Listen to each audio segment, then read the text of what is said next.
फासालो राजाखरागुलिनि पेराडाइज समनिव पालाइजाखा हरियाना हास्तेव शुभकरण सिंह मुंगै खरकसा सामुखलाइजा जानायनो बीजेपी हाफांबाय नायकलजा पुलिस अजमारक गुलिकोगै बुथारमानि सालनो गिदिंगै खादुमानि पान्डा आसालो मानजाखा हास्ते United Kisan Morcha central trade union joint forum ते हास्ते इंडिपेंडेंट रिजनल फेडरेशन नि आदंरक आबनि यागलो मार्टियर्स अल्टर्स नामै खुम्बोगै खुलुमलाइखा पान्डाव मानजानाय नारवायरक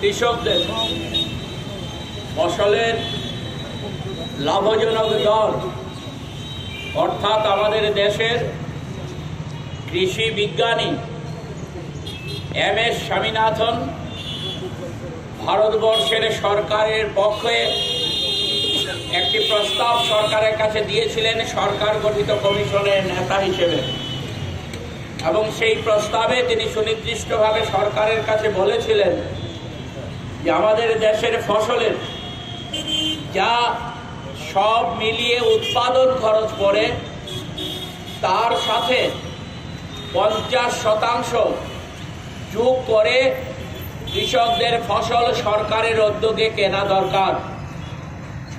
কিন্তু কেন্দ্রের বিজেপি সরকার মুখে অনেক কথা বললে পরও এখনো পর্যন্ত এই দাবি কেন্দ্রের বিজেপি সরকার মানেনি।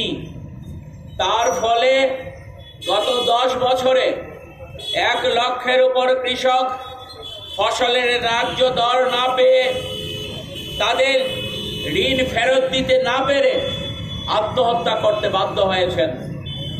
এরই প্রতিবাদে দেশব্যাপী লক্ষ লক্ষ কৃষক আমরা দেখেছি কোভিডের সময়টাতে 2020 সালের 26শে নভেম্বর দিল্লির প্রান্তে লক্ষ লক্ষ কৃষক এসে হাজির হন এই দাবিতে।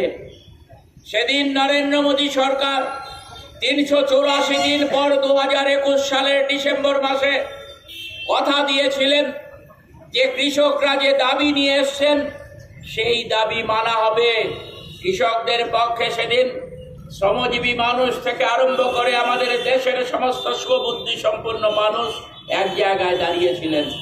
কিন্তু আমরা লক্ষ্য করলাম 2021 সালের ডিসেম্বর মাসে দেওয়া নরেন্দ্র মোদী সরকারের প্রতিশ্রুতি রক্ষা না করার ফলে আমাদের উত্তর ভারতের কৃষকরা দিল্লি অভিমুখে পুনরায় তাদের দাবি জানাবার জন্য অগ্রসর হচ্ছিলেন। কৃষকদের দেশের যারা শত্রু তাদেরকে মোকাবেলা করার জন্য মিলিটারি যে ভূমিকা গ্রহণ করে নরেন্দ্র মোদী সরকার যারা আমাদের দেশের অন্নদাতা তাদেরকে আটকাবার জন্য রাস্তার মধ্যে এমন ব্যারিকেড তৈরি করেছে যাতে কৃষকরা কেন সরকারের পক্ষ থেকে ভাঙতে গেলে পর কয়েকদিন সময় লাগে। এই অবস্থায় দাঁড়িয়ে তা সত্ত্বেও কৃষকরা তারা দিল্লি অভিমুখে যখন রওনা দিয়েছেন তাদের উপর বর্বরোচিত আক্রমণ হয় এবং তাতে পাঞ্জাবের বাতিন্দা জেলার সন্তান যুব কৃষক শুভকরণ সিং তিনি পুলিশের বুলেটের আঘাতে নিহত হন। কেউ বলেন রাবারের বুলেট, আবার পাঞ্জাবের ডাক্তাররা বলছেন অরিজিনাল বুলেট তার মাথার মধ্যে ঢুকে গেছে এবং 160 জন মারাত্মকভাবে আহত হয়েছেন। তাদেরকে বাঁচবেন কি জীবিত থাকবেন বলা যাচ্ছে না।